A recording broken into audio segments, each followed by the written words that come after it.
Welcome to our next video of our series called AI Unscripted. And today we're going to look at the importance of AI for sports. And I have with me Paul van den Bosch, who's the author of Lead Like a Coach, Paul. And I also have Liesbet as our HR director. So starting off immediately, AI and sports, data in sports. It's a perfect marriage, I think.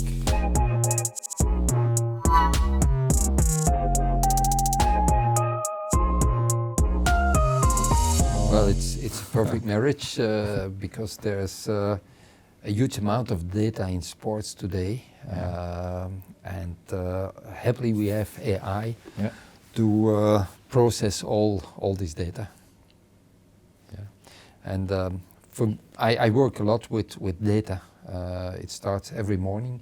I receive data of my athletes, their resting heart rate, their heart rate variability, the hours they slept, and then based on an AI process, I receive the recovery score of my athletes. It's 53 or 78, so it starts already in the morning. And then they have their training, and I receive data like, of course, the power they exerted, the normalized power, the speed, the heart rate, the average heart rate, the peak performance for 5 seconds, 10 seconds, for 30 seconds, for 1 minute, 5 minutes, 10 minutes, and so on. The altitude they did during their training, and so on. And then there's artificial intelligence, AI, says what the chronic training load is, what their actual training load is, what their training stress score is, what their actual fitness level is, and so on and so on. So today we are used to work with data, we are used to work with AI in sports. Okay. Liesbet, we don't have that of our people. We don't go into that depth. I don't think that GDPR would allow us as well.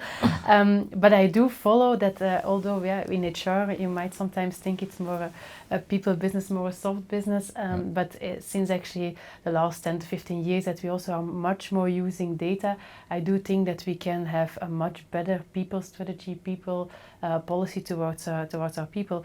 Because actually we always start with what is the problem and are we really going to solve the problem? Because sometimes if we purely base ourselves on gut feeling, we don't always make the right decisions. So that data part on really seeing what are the trends, what is happening in our firm, and where can we make a difference, that I think is certainly an important one.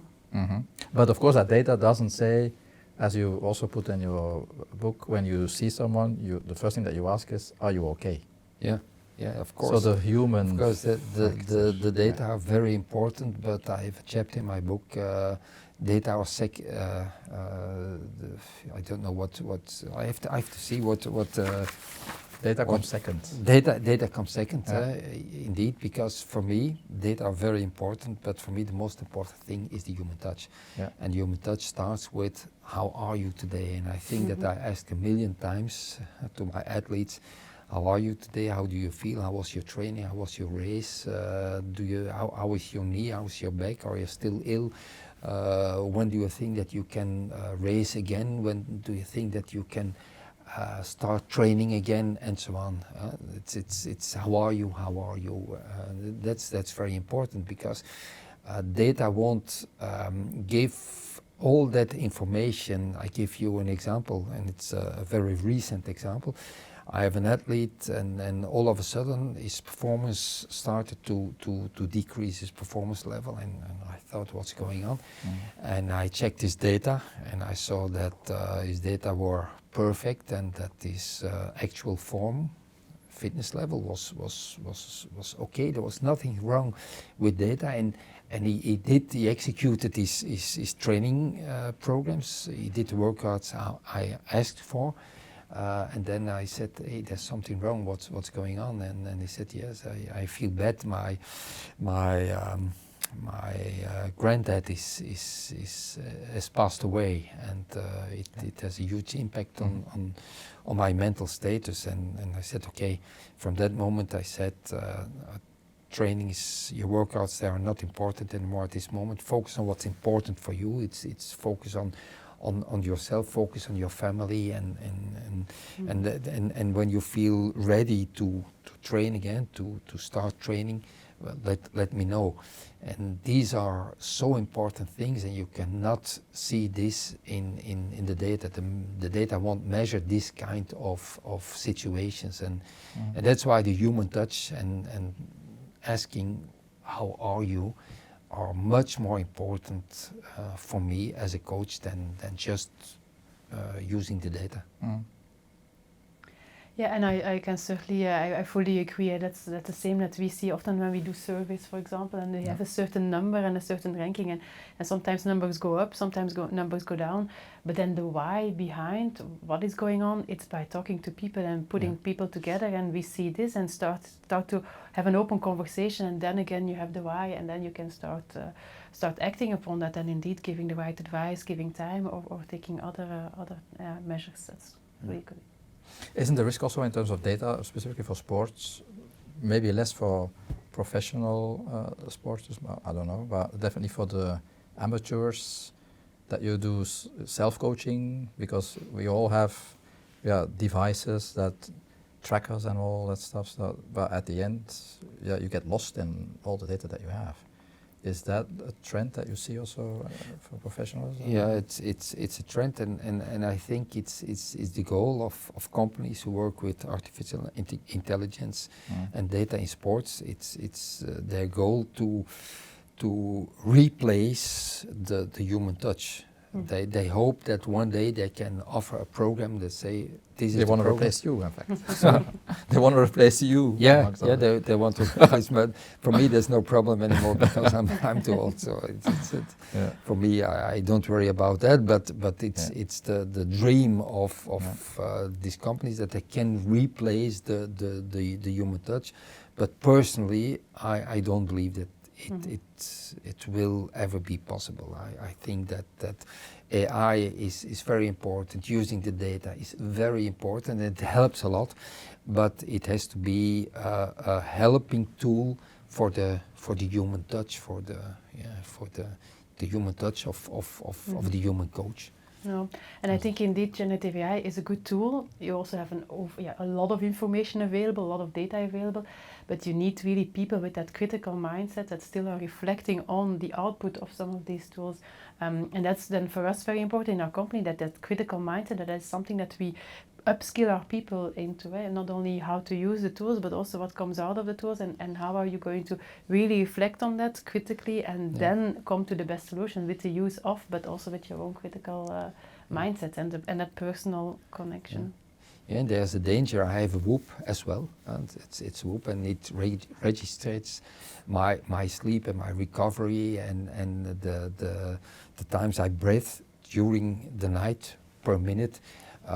My heart rate in rest, heart rate, variability, whatever, all that kind of things. And then I in the morning I look at my results on my iPhone, and I see, oh, my recovery is only 53, or my recovery is only 38. Oh, there's something wrong, and you have to be very critical, as you say, with that kind of data, because first of all, it's feel I well rested, did I have a good sleep, and that's more important than just the data, but the data can help you, can give you some insights in the reason why you don't feel well rested in the morning and so on. So but you have to stay critical, and your personal touch is still the most important thing.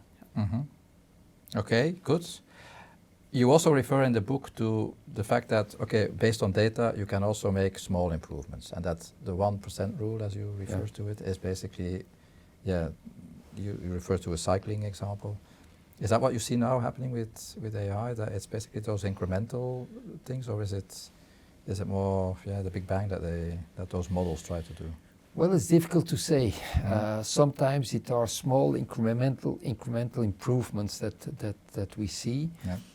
But sometimes there's a big breakthrough that we see as well. We see that sometimes AI accelerates things really fast, much faster than we could think. Yeah. And we see a huge improvement in the performance level of athletes, especially in cycling. We see some cyclists improving or doing performances that we thought that it was impossible. And I think that the data and artificial intelligence are very important in this evolution, for sure. But the thing is that these data won't be shared. Of course, it's a big value when you have data that other people that are not available for other teams. Okay, you try to keep them for yourself. But that's the way it goes today. Yeah, so I guess that then you have models that try to basically do reverse engineering based on what they see publicly on Strava and all that stuff. Yeah, that's exact. Yeah. We see, for example, Visma Bike Lease, the team, they gather all kind of data of the other competitors. They gather it, they find it on Strava, indeed, they find it on Training Peaks, they find it in specialized magazines and so on, and they gather all these data, so they have a better insight in the performance level of their competitors, and because of that they can better adapt their strategy to beat them, to beat them, of course. Yeah. And I think what has changed is data is already for a while, of course, the new gold, as they say. But with, of course, generative AI, the accessibility of that data is, of course, much more spread, and even then everyone can access a lot of information and needs to then also to learn how to deal with that and how to cope with it and how to analyze it. But it will certainly be important that people understand what it does, understand what they can do with it, and also upskill themselves a bit, because that will be very important. But and remain critical as to what you see based on data. Okay, thanks a lot, Paul. Thanks, Liesbet.